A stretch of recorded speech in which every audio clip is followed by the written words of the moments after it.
أعوذ بالله من الشيطان الرجيم. بسم الله الرحمن الرحيم.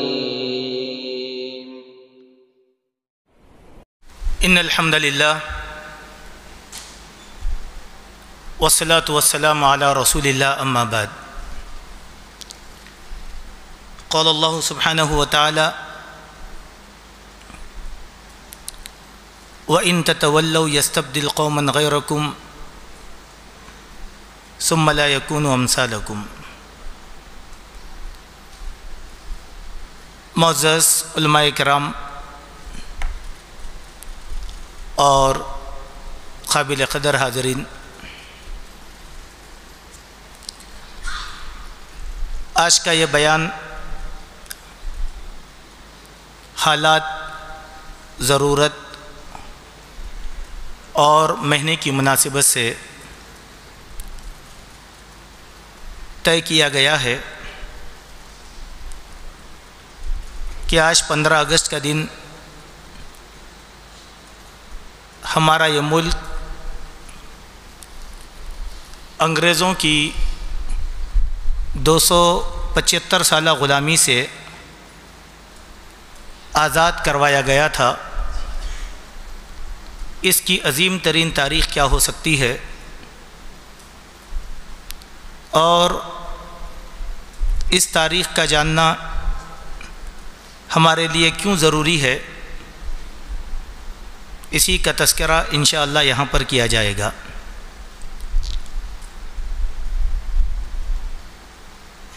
معزز حاضرین،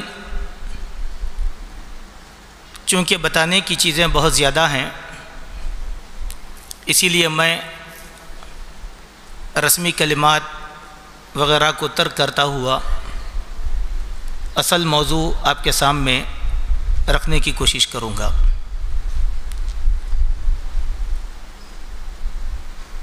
یہ موضوع ہمارے لیے اسی لیے لازم اور ضروری ہے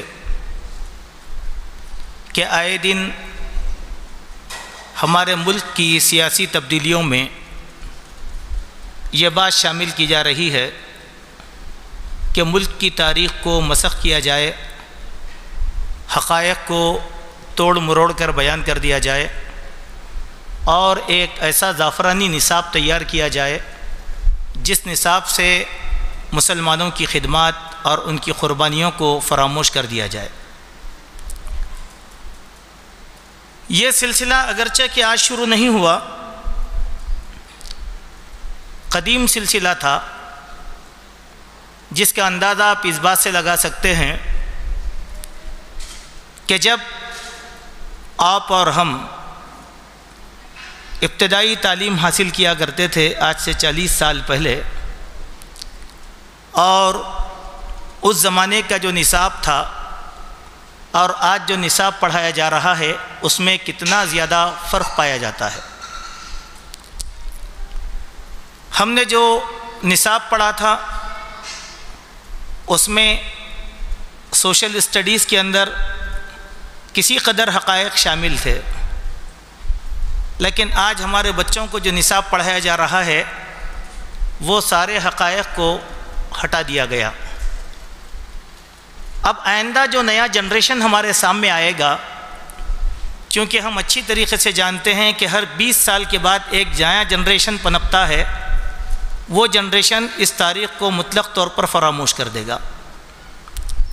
اسی لیے حکومتوں کی زیادہ کوششیں تعلیمات پر، مدارس پر، اسکولز پر مرکوز ہیں۔ دینی مدارس کو اسی لیے نشانہ بنایا جا رہا ہے کہ عصری تقاضوں کو پورا کریں، تاکہ دینی مدارس سے اسلامی تاریخ کا جو ارتقاء ہوتا ہے، بلندی ہوتی ہے، معلومات ہوتی ہیں اہل علم سے، وہ کم ہو جائیں۔ تو اس حیثیت سے اس تاریخ کا جاننا، اس تاریخ کو معلوم کرنا اسی طریقے سے ہمارا فریضہ بن جاتا ہے جیسے قرآن اور حدیث کے مسائل کو معلوم کرنے کا فریضہ ہم پر عائد ہوتا ہے۔ میں اس بات کو چھوٹے چھوٹے موضوعات کے تحت آپ کے سامنے سمجھانے کی کوشش کروں گا۔ پہلی بات تو یہ ہے کہ جنگ آزادی کی جو تاریخ ہے وہ ہمارے سامنے 1857 کی غدر سے بتائی جاتی ہے 1947 تک، یعنی 100 سال کی تاریخ بھی مکمل ہمارے سامنے نہیں رکھی جاتی. لیکن جب انگریز ہمارے ملک میں آئے تھے اس تاریخ کو ہم پڑھتے ہیں تو 150 سال کے درمیان جو ہمارے ملک میں تبدیلیاں آئی ہیں وہ آج کا ہمارا گریجویٹ بلکہ ہم کو پڑھانے والا سوشل اسٹڈیز کا ٹیچر بھی نہیں جانتا ہو بات کو. چونکہ جب وہ گریجویشن کر رہا تھا تو یہ 150 سالہ تاریخ کو نصاب سے ہی ہٹا دیا گیا، تو پھر اس تاریخ کو کون جانے گا؟ بحیثیت ہندوستانی ہونے کے ہر ہندوستانی کا فریضہ یہ بنتا ہے کہ انگریز کی مکمل تاریخ کو ہم اس ملک میں جاننے کی کوشش کریں. بحیثیت مسلمان ہونے کے اس سے زیادہ فریضہ یہ عائد ہوتا ہے کہ مسلمان اس تاریخ کو پہچاننے کی کوشش کرے. بغرض اہل حدیث ہونے کے اس سے زیادہ ایمانی کیفیت پیدا ہونا چاہیے اس تاریخ کو معلوم کرنے کے لیے. یہ تینوں چیزوں کو آپ اپنے ذہن میں رکھیں. جب انگریز آئے تو مجموعی طور پر ہندوستان کا نقصان ہوا، جب انگریز آئے تو خصوصی طور پر مسلمانوں کا نقصان ہوا. جب انگریز یہاں پر اپنا تسلط جمع کیے تو مسلمانوں کے طبقے کا اسپیشلی نقصان ہوا تھا، وہ تھا طبقہ اہل حدیث جن کو طبقہ وہابی بھی کہا جاتا ہے. یہ جاننا ہم لوگوں کے لیے بہت زیادہ ضروری ہے. اسی لیے اس تاریخ کو کی سچائیوں کو ہم آپ کے سامنے پیش کرنے کی کوشش کریں گے. سب سے پہلے ہم اس زمانے کے قدیم ہندوستان کو اپنے ذہن میں لے کر آئے ہیں کہ وہ ہندوستان کون سا تھا. وہ غیر منقسم ہندوستان تھا جس کی سرحدیں برما، افغانستان اور ساحل سماٹرا تک ٹکراتی تھی، اور جنوب ہندوستان کے اندر کرناٹکا، سلطنت قدادات اور لگ بھگ ریاست آصف جاہی حیدرآباد تک اس کی سرحدیں وسعت تھی. حیدرآباد اس میں داخل نہیں تھا. تو اتنی وسیع جو ہندوستان تھا جس کو آج غیر مسلم زعفرانی تحریکیں اکھنڈ بھارت کا نام دیتی ہیں، جس کا سر اور جس کے پیر چاڑ دیے گئے، اس اکھنڈ بھارت میں صرف مسلمانوں کا 1000 سال کا اقتدار تھا. 1-2 دن کا نہیں تھا، 1000 سال کا مسلمانوں کا اقتدار تھا. اور اس 1000 سال کے اندر مجموعی طور پر جو حکومتیں یہاں پر بنی مسلمانوں کی، وہ 3 قسم کی حکومتیں تھیں. ایک طرف مغلیہ سلطنت، 450 سال تک ایک ہی خاندان ہندوستان میں حاکم بن کر رہا، اور سب سے بڑی ریاست بنگال جس کے والی نواب سراج الدولہ تھے، اور تیسری سب سے بڑی عظیم ریاست جنوب ہندوستان کی سلطنت خداداد یعنی سلطان ٹیپو کی سلطنت تھی. یہ 3 ریاستوں پر، حکومتوں پر سارے کا سارا ہندوستان منقسم تھا. اس ہندوستان میں اب ہم کو یہ پہچاننا چاہیے کہ اتنے طول و عرض میں پھیلی ہوئی اسلامی سلطنتیں کس قدر زوال پذیر ہوئی ہیں، کس انداز میں زوال پذیر ہوئی، اس کا جاننا ہمارے لیے ضروری ہے. 150 سالہ تاریخ کو کیوں بیان نہیں کیا جاتا؟ اسی لیے کہ اتنے وسیع اسلامی سلاطین اور دور کے اندر کہیں پر بھی یہاں پر مقامی جو عوام آباد تھی ان کی اپنی آزادانہ ریاستیں قائم نہیں تھی. مہاراجاؤں کا دور تھا، جاگیرداروں کا نظام قائم تھا، نوابوں کا نظام قائم تھا، علاقائی ریاستیں بٹی ہوئی تھیں. مطلق حکومت نہیں تھی. مطلق حکومت تو سارے کے سارے انہی لوگوں کے دبیل کے اندر رہا کرتی تھی. اسی لیے ان 150 سال میں یہاں کے مقامی لوگوں کو، چاہے وہ ہندو ہوں، سکھ ہوں، کوئی بھی ذات اور برادری سے تعلق رکھنے والے ہوں، ان کو اپنے اقتدار کے کھونے کی کسی بھی قسم کا کوئی تعسف نہیں تھا، فکر بھی لاحق نہیں تھی، کہ ان کا کچھ بھی نہیں گیا تھا ان کا، چونکہ علاقائی سلطنتیں تھیں، وہ تو معاہدہ کرے ہوئے تھے آلریڈی مسلمانوں سے، اسی لیے ان کا نقصان کچھ بھی نہیں ہوا۔ لیکن انگریز آنے کے بعد سب سے بڑا عظیم نقصان جو ہوا تھا، مسلم ریاستوں کے سقوط کا معاملہ تھا۔ یہ تاریخ کو ہم جاننا بہت ضروری ہے، اس پہلو کو میں تفصیل سے آپ کے سامنے آگے رکھوں گا۔ تاریخ کا دوسرا پہلو یہ ہے کہ انگریز سیدھے ہوائی جہاز سے اڑ کر ہندوستان میں نہیں آ گئے، بلکہ بڑے منصوبہ بند انداز میں ہندوستان میں داخل ہوئے، کیونکہ انہوں نے ہندوستان کی آب و ہوا کا اور اس کے طول و عرض کا بڑی گہرائی سے مطالعہ کیا ہوا تھا۔ یہاں کی زرخیزی، یہاں کی معدنیات، یہاں کے وسائل و ذرائع، یہاں کے لوگوں کی معصومیت، یہاں کے آبی جو منافع تھے، یہ ساری کی ساری چیزوں کو گہرائی کے ساتھ انہوں نے پڑھا، اور جس سے مسلم بادشاہ اور فرمان روان استفادہ کر رہے تھے۔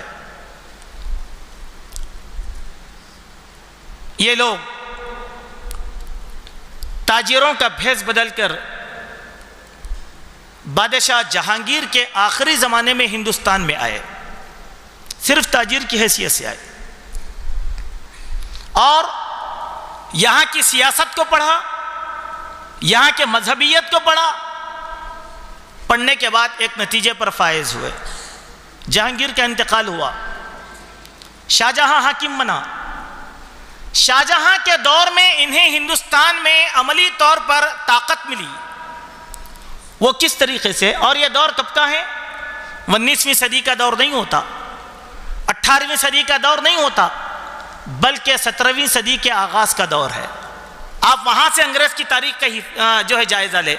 جہانگیر کے دور سے انگریز ہندوستان کے اندر آئے تھے، مہاتما گاندھی کے زمانے میں انگریز ہندوستان میں نہیں آئے تھے، بلکہ وہ تو ان کا اختتام تھا، یہ ان کا آغاز تھا۔ دونوں کے بیچ میں 275 سال کی تاریخ ہے۔ ہوا یہ کہ 7000 کا لشکر، مسلح لشکر تھا وہ، جو تاجرانہ بھیس میں یہاں پر آیا، اور ساتھ میں اپنی ایک کمپنی کو لے کر آئے۔ اس پوری کمپنی کا نام تھا ایسٹ انڈیا کمپنی۔ ہوا یہ، بادشاہ شاہ جہاں کو ایک مرض لاحق ہو گیا۔ یہاں کے اطباء نے بہت علاج کیا، ڈاکٹرز، وہ کامیاب نہیں ہوئے۔ انگریز بڑی زیرک قوم ہے، یہ لوگ موقع کی نزاکت سے فائدہ اٹھانے کا فن اچھی طریقے سے جانتے ہیں۔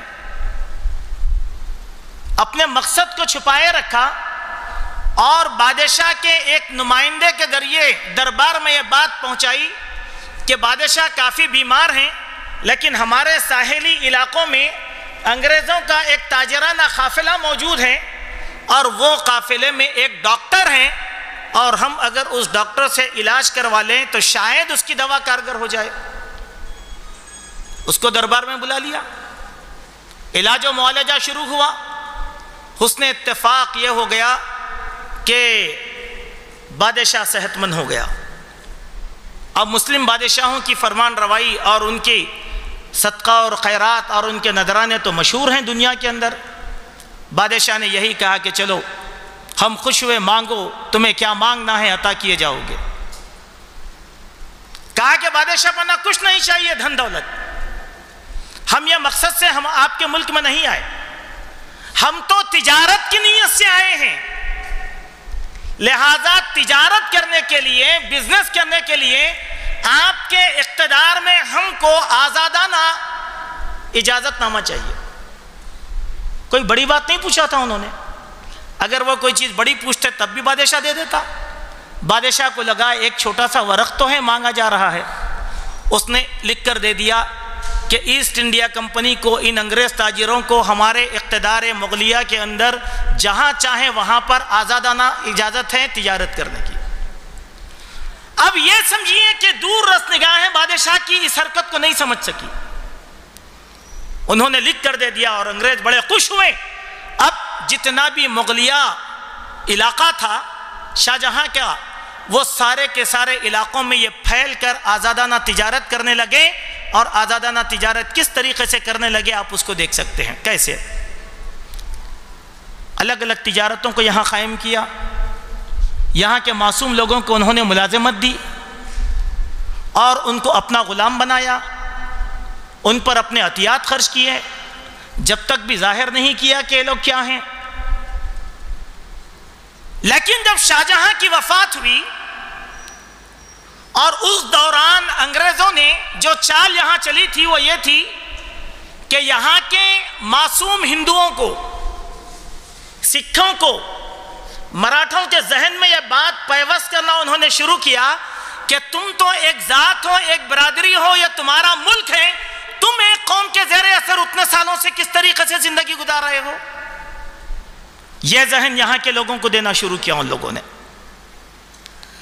اورنگزیب عالمگیر حکمران بنے، انہوں نے انگریز کی سازش کو بڑی گہرائی کے ساتھ، بڑے احساس کے ساتھ اختیار کیا اور بڑے زور کے ساتھ اس تحریک کی مدافعت کی، اور انہیں ہندوستان کی سرحدوں سے واپس جانے پر مجبور کیا، ان کے کمپنیوں کو بند کرنے پر مجبور کیا، ان کی نقل مقامی پر پابندی لگا دی، اور قریب تھا کہ وہ چلے جائیں۔ پھر ان لوگوں نے وہی چاپلوسانہ عادت شروع کی، معافی نامے مانگے، اپنے غلطیوں پر معذرت خواہی کی اور آئندہ نہ کرنے کا عہد کیا۔ اب دوبارہ پھر ان کو اورنگزیب کے فرزند نے وثیقہ لکھ کر دیا کہ ٹھیک ہے معافی قبول ہے، تم اب کاروبار کرو۔ یہ دوسری غلطی ثابت ہوئی۔ اس اثناء میں انہوں نے کیا کیا؟ اورنگزیب کا 50 سالہ فتوحات کا دور، آپ پڑھتے جائیں۔ ہم مسلمانوں کی غلطی کیا ہے کہ ہم اپنے تاریخ کے ان پہلوؤں کو بھلا بیٹھے ہیں۔ اب ایک مسلمان سے پوچھا کہتے ہیں نہیں بھائی ہمارے بادشاہوں نے بھی کچھ کم نہیں کیا تھا اسی لیے تو یہ کام ہو رہا ہے۔ نہیں، ہمارے بادشاہوں نے کچھ نہیں کیا، ظلم نہیں کیا، زبردستی نہیں کی، استبداد نہیں کیا۔ وہ اگرچہ کہ عیش پسند تھے لیکن انہوں نے اپنی رعیت کے ساتھ ظلم و زیادتی کبھی بھی نہیں کی۔ تاریخ میں ان کی ظلم و زیادتی کا ایک واقعہ بھی بیان نہیں کیا جا سکتا، ایک واقعہ۔ جبکہ آپ 75 سالہ آزادی کی تاریخ میں یہ بتا سکتے ہیں کہ ہمارے ملک کے طول و عرض میں 72,000 فرقہ وارانہ فساد کروائے گئے، لیکن 1000 سالہ مسلمانوں کے اقتدار میں ایک بھی ہندو مسلم فساد نہیں ہوا تھا۔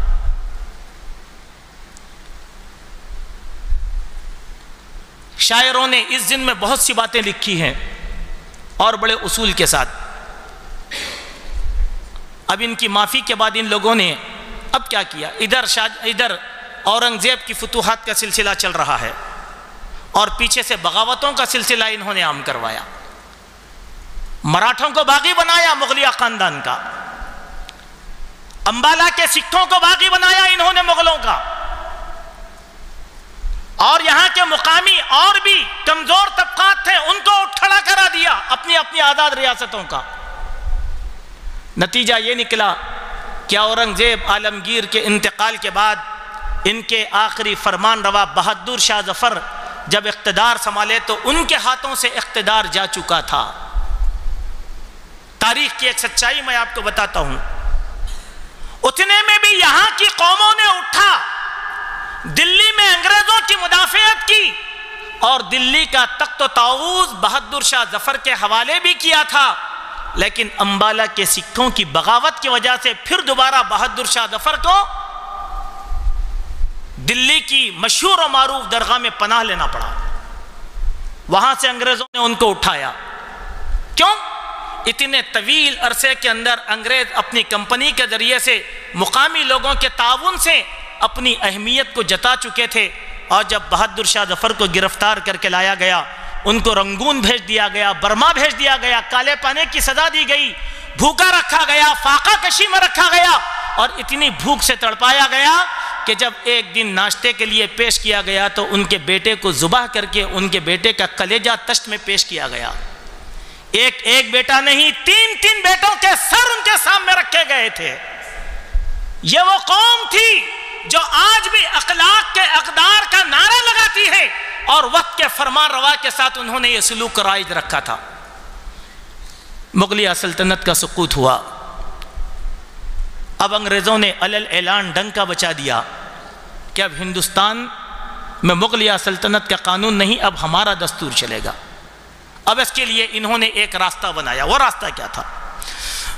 مغلیہ اقتدار کے ارد و گرد جتنے بھی راجہ مہاراجہ رجواڑے آزاد ریاستیں قائم تھیں، ان سے کہا کہ تم ہمارے مطیع فرما بردار بن جاؤ تو تمہاری جاگیریں محفوظ رہ جائیں گی، اگر تم ہماری فرما برداری قبول نہیں کرو گے تو تمہاری جائیدادوں کو تلف کر لیا جائے گا۔ اپنی جائیدادوں کو بچانے کے لیے ان لوگوں نے ان کی اطاعت قبول کر لی، اور آج ہمارے پاس ہمارے ملک میں انگریزوں کے خلاف جو ہندی فلمیں بنائی گئی ہیں ان میں یہ اداکاری برابر دکھائی گئی کہ کس طریقے سے یہاں کے راجہ اور رجواڑوں نے ان کی اطاعت قبول کر کے انگریزوں کو طاقتور بنایا تھا۔ یہ پہلا اقتدار ختم ہوا۔ اب آئیے دوسرے اقتدار کی بات۔ دوسرا اقتدار یہ تھا کہ انگریز کو سب سے زیادہ کھٹک رہے تھے بنگال کے نواب سراج الدولہ، جن کے بارے میں تاریخ کی ایک حقیقت ہے کہ بنگال کے نواب سراج الدولہ موحد تھے، بڑے امن و امان کی حکومت وہ کر رہے تھے۔ ایسٹ انڈیا کمپنی کا قافلہ ان کے پاس پہنچا، ان کی اطاعت قبول کرنے کا دعویٰ کیا، انہوں نے بنگال میں ان کو جگہ عطا فرمائی، اندر رہ کر انہوں نے وہی کام کیا جو مغلوں کے ساتھ کیا تھا۔ نواب سراج الدولہ جب ان کے خلاف سینہ سپر ہو گئے، کئی جنگیں لڑی، کئی وقت تک لڑا اور انگریز کو بھگانے کی بڑی کوشش کیا، لیکن انگریز نے ان کے ساتھ ڈیوائڈ اینڈ رول کی پالیسی اختیار کی اور ان کی صفوں میں سے کھڑا کر ان کے باغیوں کو کھڑا کر دیا، ان کے کمانڈر ان چیف کو کھڑا کر دیا کہ کب تک تم غلامی میں رہو گے، ہم یہ بنگال کا علاقہ سب تمہارے زیر اقتدار کر دیں گے۔ پلاسی کے میدان میں ان کے کمانڈر ان چیف نے ان کے ساتھ بغاوت کی اور نواب سراج الدولہ پلاسی کے میدان میں قتل کر دیے گئے۔ ایک اور سلطنت ہماری ختم ہو گئی اور ایسٹ انڈیا کمپنی زور و شور سے بنگال میں اس کا آغاز ہوا۔ دو مسلم اقتدار ختم ہو گئے اور ان کی اس لعنت سے جنوب ہندوستان ساؤتھ انڈیا پاک تھا، جہاں پر ایک ہی سلطنت چلا کرتی تھی، سلطنت خدا داد سلطان ٹیپو کی سلطنت، جو عدل و مساوات پر مبنی تھی، عدل و انصاف کا تقاضا کرتی تھی۔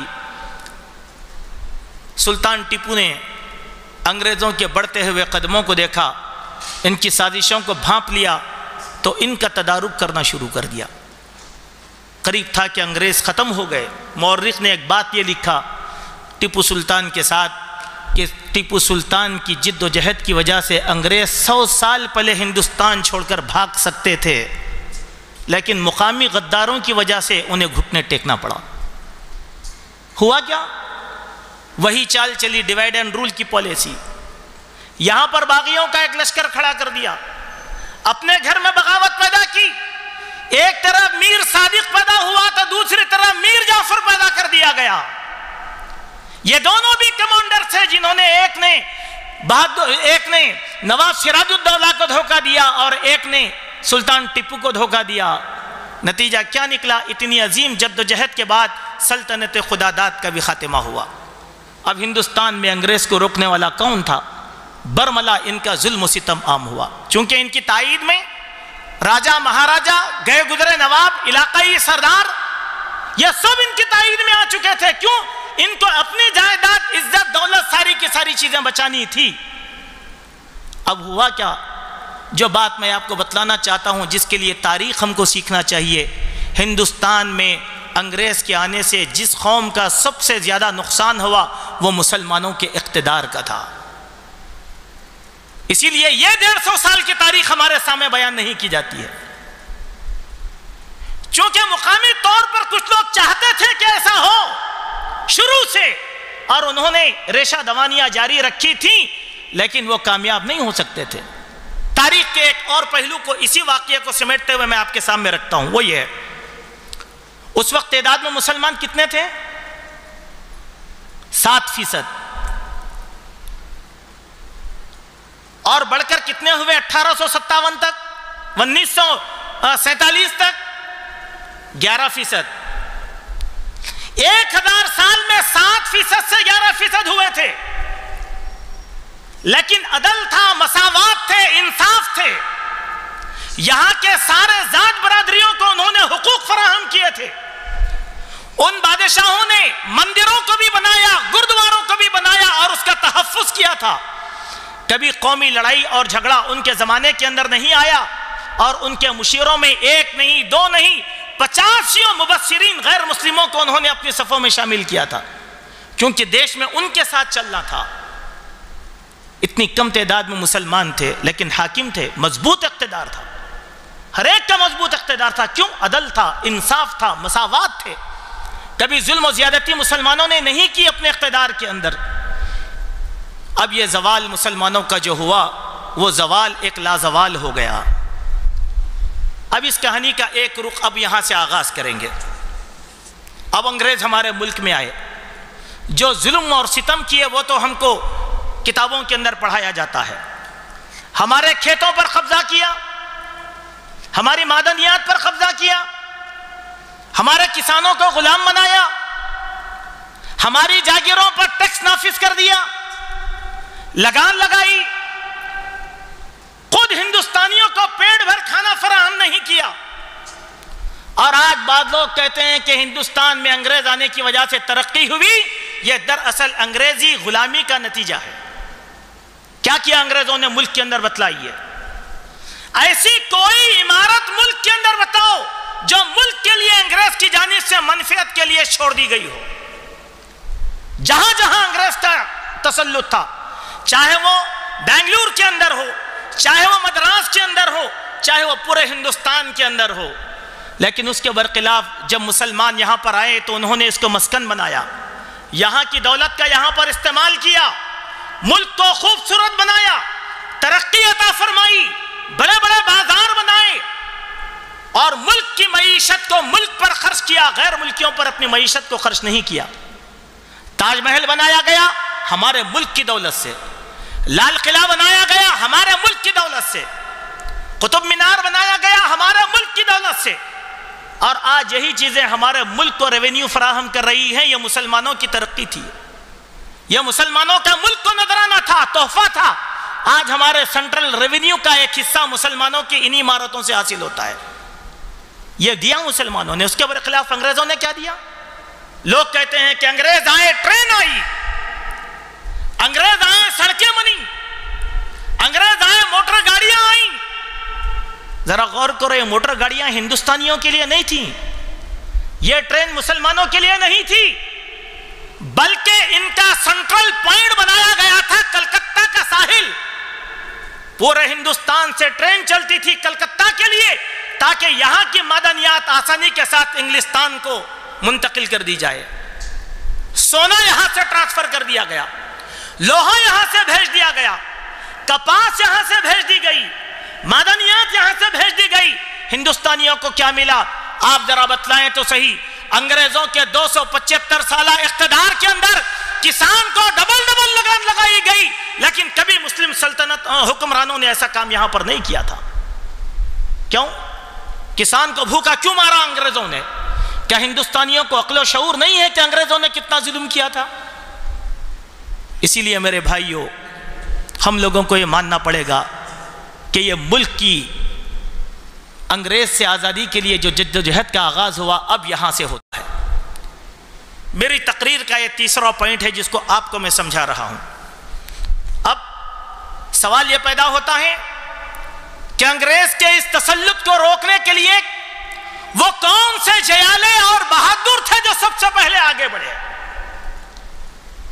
انگریز کے طاقت اور ان کے ٹھاٹے مارتے سمندر کے آگے سینہ سپر ہو کر کھڑے ہوئے رہے, وہ کون سے لوگ تھے؟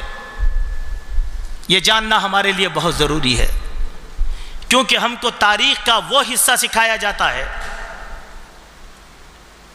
آپ ہمارے ہائی اسکول میں پڑھنے والے بچے سے پوچھئے کہ آزادی ہند کا شہ سوار کون ہے؟ وہ ان لیڈروں کا نام بولے گا جو 19ویں صدی کے ہیں. کہے گا مہاتما گاندھی، سردار بھگت سنگھ، پنڈت جواہر لال نہرو، سبھاش چندر بوس، پورے لسٹ گنائے گا تو میرا بھی ایک اعتراض یہ ہوگا کہ مولانا آزاد کا نام اس میں کیوں ذکر نہیں کیا جاتا؟ ہندوستان کے ایک وزیر تعلیم بنا کر چھوڑ دیا گیا، کیا وہ مجاہد آزادی نہیں تھے؟ ہر بچہ یہی جانتا ہے، جو تاریخ کا آخری حصہ ہے لیکن آغاز کا حصہ کیوں نہیں جانتا؟ نہ آپ نے پڑھنے کی کوشش کیا، نہ میں نے پڑھنے کی کوشش کیا۔ آئیے میرے بھائیوں، اب ہم اس تاریخ کے حصے کو دیکھیں گے۔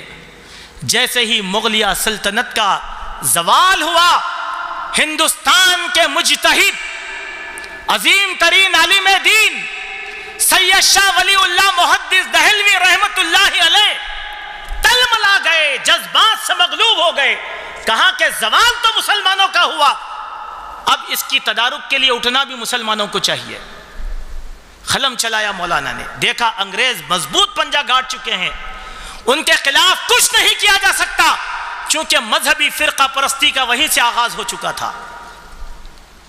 لیکن شاہ ولی اللہ محدث خاموش نہیں رہے، انگریز کے خلاف اپنے بیٹے کو تیار کیا، سید شاہ عبدالعزیز محدث دہلوی رحمت اللہ علیہ کو۔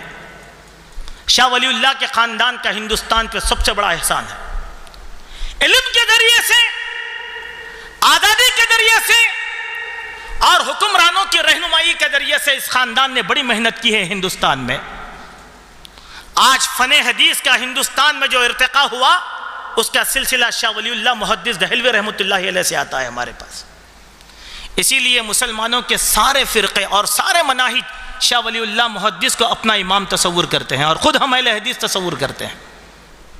شاہ ولی اللہ محدث کے بیٹے سید شاہ عبدالعزیز محدث دہلوی رحمت اللہ علیہ اس حقیقت حال کو جانے، بڑی مسند پر فائز تھے اپنے والد کی، ہندوستان میں علمی بول بالا تھا۔ سب سے پہلا فتویٰ شاہ عبدالعزیز محدث دہلوی رحمت اللہ علیہ نے انگریز کے خلاف دیا۔ اب میں اگر کسی آپ میں سے کسی دانشور یا ٹیچر کو اٹھا کر پوچھوں کہ سب سے پہلا فتویٰ کس نے دیا تھا، ہمارے لوگوں نے غلط بات پڑھایا، کہا کہ فضل حق قیرآبادی نے پہلا فتویٰ دیا تھا۔ آپ فضل حق قیرآبادی کی تاریخ کو پڑھ کر دیکھیں، فضل حق قیرآبادی 19ویں صدی کے انسان ہے، جبکہ فتویٰ دیا گیا 17ویں صدی کے اندر۔ ہمارے لوگوں نے یہ علمی خیانت کی تاریخ کے اندر سب سے پہلا فتویٰ دیا سید شاہ ولی اللہ محدث دہلوی کے بیٹے، بڑے بیٹے شاہ عبدالعزیز نے۔ کیا کہا تھا؟ الفاظ کیا تھے؟ کہا کہ اب ہندوستان دارالحرب بن چکا ہے، اس میں مسلح جہاد کی ضرورت ہے۔ ان کے اس نعرے پر یہاں کے علماء جمع ہوئے، علماء میں شعور بیدار کیا۔ تو تاریخ کا پہلا آزادی کا حصہ یہ ہے کہ اس آزادی کی لڑائی کا آغاز 17ویں صدی کے آغاز میں علماء کرام کی جماعت نے کیا، جو 1947 تک چلتی ہوئی آئی۔ یہ ہے علماء کا حصہ۔ اسی لیے ہمارے بعض بھائی ہیں آج جدید ذہن سے وابستہ یا اخوانی ذہن سے وابستہ، وہ لوگ کیا بولتے ہیں؟ علماء نے کیا رول ادا کیا؟ کیا کیا علماء نے؟ علماء میں یہ طاقت ہی نہیں ہے کہ وہ سیاست میں آ سکیں۔ آج علماء کی حقارت پر گفتگو کی جا رہی ہے ہمارے پاس۔ دوستو، آغاز تو علماء نے ہی کیا تھا، اور انجام تک بھی علماء کرام نے ہی اس جنگ کو پہنچایا تھا۔ میں تاریخ کے ان سارے حقائق کو آپ کے سامنے رکھوں گا۔ شاہ ولی اللہ محدث کے چاروں بیٹے اس تحریک میں شامل رہے، شاہ عبدالعزیز، شاہ عبدالقادر، شاہ عبدالغنی اور سید شاہ رفیع الدین۔ یہ چاروں بیٹے انگریز کے خلاف علمی طور پر علماء کا معرکہ کھولا، اور اسی معرکے پر وہ قائم رہے، اور انہی کے خاندان سے سب سے پہلی آزادی کی تحریک نکلی۔ اس تحریک کا نام تھا تحریک شہیدین، جس کے آخری سپوت سید شاہ محدث، سید شاہ اسماعیل شہید، اور پھر ان کے شاگردوں کا سلسلہ ہمارے حیدرآباد دکن تک پہنچتا ہے۔ یہ معمولی کوشش نہیں ہے میرے بھائیوں، 275 سالہ تحریک ہے یہ تحریک شہیدین۔ آج بتلائیے کس سماجیات کی کتاب کے اندر تحریک شہیدین کا تذکرہ کیا گیا؟ ہم میں سے بہت سے گریجویٹ ہیں، پوسٹ گریجویٹ ہیں، ٹیچر ہیں، لیکچرر ہیں. کیا کبھی ہم نے اپنے اسٹوڈنٹ کو تحریک شہیدین کی قربانیوں کے بارے میں بتانے کی کوشش کیا؟ آج پرچم کشائی ہوتی ہے ہمارے پاس 75 سال سے ملک کے طول و عرض میں. کیا کبھی ہمارے ہندوستان کے واسیوں کو بتایا گیا کہ تحریک شہیدین کی قربانیوں کا نتیجہ ہے آزادی کی جنگ؟ نہیں. نہ ہمارے ہندو بھائیوں کو بتایا گیا، نہ ہمارے مسلمانوں کو سکھایا گیا، نہ آج کی نسل کو سکھایا جا رہا ہے. یہی تاریخ کی بنیادی چیز ہے، یہی تاریخ کی بنیادی چیز ہے. تو آپ بھی اپنے ذہن میں اس بات کو اچھی طریقے سے معمور کر کے رکھ لیں کہ اس جنگ کا آغاز علماء کرام نے کیا تھا. اس کی بہت تفصیل ہے، لیکن میں اس تفصیل کو آپ کے سامنے نہیں رکھوں گا چونکہ مجھے مختصر سے وقت میں بہت سی باتیں آپ کے سامنے رکھنی ہیں. آئیے، اس تحریک کی قربانیاں کیا تھی؟ تحریک شہیدین کی قربانیاں، جہاں انہوں نے آزادی کا ڈنکا بچایا تو مورچے کو چھوڑ کر نہیں چلے گئے، تن من دھن کی بازی لگا کر انہوں نے انگریزوں کو ناکوں چنے چبا دیا تھا. اس تحریک کے صرف ایک خاندان کی گفتگو میں آپ کے سامنے کروں گا، جس خاندان کو کہا جاتا ہے صادق پور کا خاندان. اور صادق پور کیا ہے؟ صوبہ بہار کے شہر پٹنہ کا ایک محلہ ہے. صادق پور جو علماء کرام اور متقی پرہیزگاروں کا ایک گہوارہ تھا. کافی بڑے بڑے علماء کرام وہاں پر پیدا ہوئے، جن میں مولانا ولایت علی، مولانا عنایت علی، مولانا احمد اللہ، شیخ الہی بخش، مولانا یحییٰ علی، امیر نعمت اللہ، شہزادہ برکت اللہ اور امیر عبداللہ. یہ جتنے نام میں نے ذکر کیا یہ ایک ہی خاندان کے وہ سپوت ہیں جن کی اپنی اپنی ذاتی تاریخ ہے انگریزوں کے خلاف. ٹھیک ہے، اس خاندان پہ بڑا ظلم کیا انگریزوں نے. اور معلوم ہے کہ ایک خاندان کی جد و جہد کیا تھی؟ میں اس جد و جہد کو آپ کے سامنے بتاتا ہوں کہ ان کے گھروں کو مسمار کر دیا گیا، ان کی جائیدادوں کو تلف کر لیا گیا. انگریز کی تاریخ کے بڑے بڑے مقدمات میں اس خاندان کے ایک ایک فرد کا مقدمہ داخل ہے. اس خاندان کے ایک ایک فرد کا مقدمہ داخل ہے. ان کی ساری جائیدادوں کو تلف کر کے انگریزوں نے ایک فنڈ بنایا. اس فنڈ کا نام تھا وہابی فنڈ. اس فنڈ کا نام ہی وہابی فنڈ تھا. اور وہابی فنڈ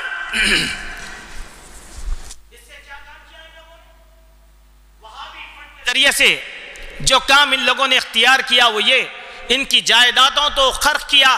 آج پٹنہ منسپل کارپوریشن کی جو پوری عمارت قائم ہے وہ علماء صادق پور کے گھروں پر قائم ہے. وہ عمارت کی پوری تعمیر علماء صادق پور کی دولت پر ہے. پٹنہ ریلوے اسٹیشن مکمل علماء صادق پور کی دولت سے بنایا گیا.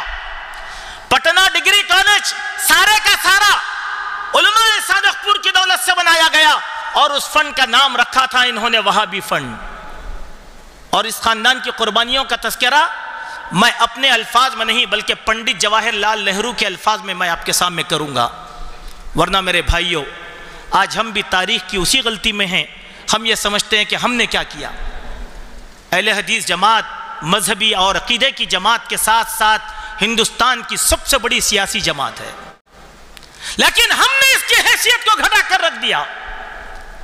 ورنہ ہم ملک کی ترقی کے لیے جتنی قربانیاں اہل حدیث جماعت نے دی ہیں، انفرادی طور پر کسی جماعت نے اتنی قربانیاں نہیں دی ہیں. یہ بات میری نہیں ہے، یہ بات ایک مورخ کی بات ہے. میں اس مورخ کی بات کو آپ کے سامنے رکھتا ہوں کہ ڈاکٹر تارا چند اپنی کتاب میں لکھتا ہے، اور یہ مضمون ماہنامہ چٹان لاہور 1857 میں شائع ہوا. مورخ میاں محمد شفیع نے اس کو اپنی کتاب میں اس طریقے سے درج کیا کہ ڈاکٹر تارا چند کے یہ الفاظ ہیں کہ 1857 کی جنگ آزادی میں مسلمانوں کے فرقے اہل حدیث نے 5 لاکھ جانوں کا نذرانہ پیش کیا تھا. یہ بات میری نہیں ہے، مورخ کی. کیا ایک طبقے نے صرف ایک طبقے نے 5 لاکھ اہل حدیث انگریز کی بھیڑ چڑھے، اور ان 5 لاکھ اہل حدیثوں کے اندر آپ کو یہ بھی تعجب ہوگا 1.5 لاکھ علماء کرام کی جماعت تھی، 1.5 لاکھ علماء کرام کی جماعت۔ اور ایک محقق نے یہ لکھا پشاور سے لے کر دلی تک کی جو سڑک ہے، اس سڑک کے دونوں طرف اہل حدیث کی علماء اور اہل حدیث علماء کی لاشیں درختوں پر ٹنگا دی گئی تھی۔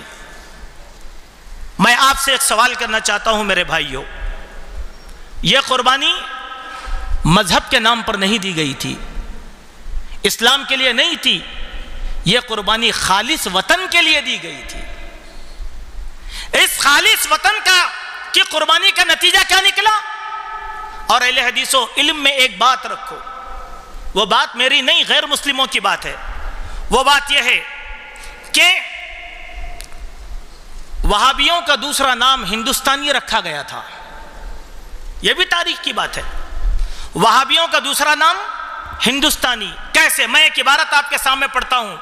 ڈاکٹر قیام الدین احمد نے اس عبارت کو اس طریقے سے نقل فرمایا کہ تحریک شہیدین کے جانثاروں کی قربانیوں کا ہندوستان میں رہنے والے تمام اقوام کو اعتراف تھا، تو ان اقوام نے انگریز کے دیے ہوئے کتاب وہابی کے متبادل دوسرا لفظ استعمال کرنے لگے، جس کا تذکرہ یوں کیا گیا کہ مجاہدین کی سکھوں اور انگریزوں کے ساتھ آویزش سے لے کر آخری مجاہد امیر عبداللہ تک سرحدی قبائل اور سکھ بھی ان کو ہندوستانی کے نام سے یاد کیا کرتے تھے۔ اس کے معنی کیا ہیں؟ آج وہ مسلمان جو ہمارے ملک میں اہل حدیثوں کو ملک وکٹوریہ کی اولاد کہہ کر تانا دیتے ہیں، ان کو یہ معلوم ہونا چاہیے کہ اصلی ہندوستانی کا نام تھا اہل حدیث اور وہابی۔ کیوں؟ ڈاکٹر تارا چند اور ایک جگہ لکھتا ہے کہ کل آزادی کی جنگ میں 8 لاکھ لوگ مارے گئے تھے، انگریزوں نے اس جنگ میں 8 لاکھ لوگوں کو مارا تھا، لیکن ان 8 لاکھ لوگوں میں سب سے عظیم قربانی طبقہ اہل حدیث کی تھی، جن کے 5 لاکھ لوگ مارے گئے تھے۔ اس کے معنی کیا ہے میرے بھائیوں؟ میں آپ کو یہ سبق دینا چاہتا ہوں، فخر سے کہو کہ ہم ہندوستانی ہیں، یہ ہندوستان ہمارا ملک ہے، ہمارے آباء و اجداد نے 150 سال تک جانوں کا نذرانہ پیش کیا اس ملک کی سرحدوں کو بچانے کے لیے۔ چلیے، یہی قربانی جب پہنچی تو پنڈت جواہر لال نہرو کے وہ الفاظ میں آپ کے سامنے سنانا چاہتا ہوں کہ 1947 میں آزادی کے بعد پنڈت جواہر لال نہرو یہ خود صادق پور پہنچے تھے بذات خود۔ کیوں؟ علماء صادق پور کے جو بچی ہوئی نسلیں تھیں ان سے ملاقات کرنے کے لیے وہ پہنچے، اور مولانا عبد الخبیر سے انہوں نے ملاقات کیا جو علماء صادق پور کی آخری کڑی تھے۔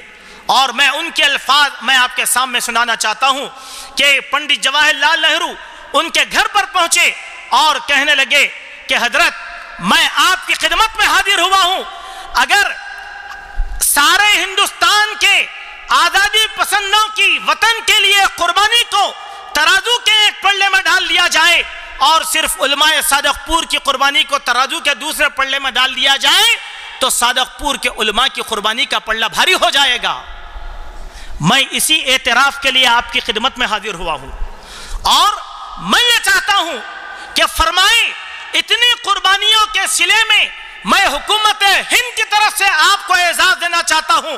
آپ فرمائیں، کیا آپ زرخیز زمین کے ٹکڑا پسند فرمائیں گے یا آپ کو اور آپ کی نسلوں کو کارخانے اور فیکٹری لگا کر دے دی جائے؟ کیا کہا تھا مولانا عبد الخبیر نے؟ کہا کہ پنڈت جی، آپ اس احساس سے شکر کے ساتھ میرے پاس آئے ہیں، یہی میرے لیے کافی ہے، لیکن ایک بات یاد رکھ لیجئے، ہمیں نہ صلہ کی تمنا ہے نہ ستائش کی پرواہ، ہم نے یہ عظیم قربانیاں محض اللہ کی رضا جوئی کے لیے دی ہیں، اسی لیے اسی سے ہم اجر و ثواب کی امید لگائے رکھے ہیں، آپ کی عطا کی ضرورت نہیں ہے۔ کیا ہے میرے بھائی؟ کتنی بڑی قربانی ہے بتلائیے آپ۔ یہ قربانی ہماری قربانی ہے، ہمارے اسلاف کی قربانی ہے، ہمارے منہج کی قربانی ہے، ہمارے مسلک کی قربانی ہے۔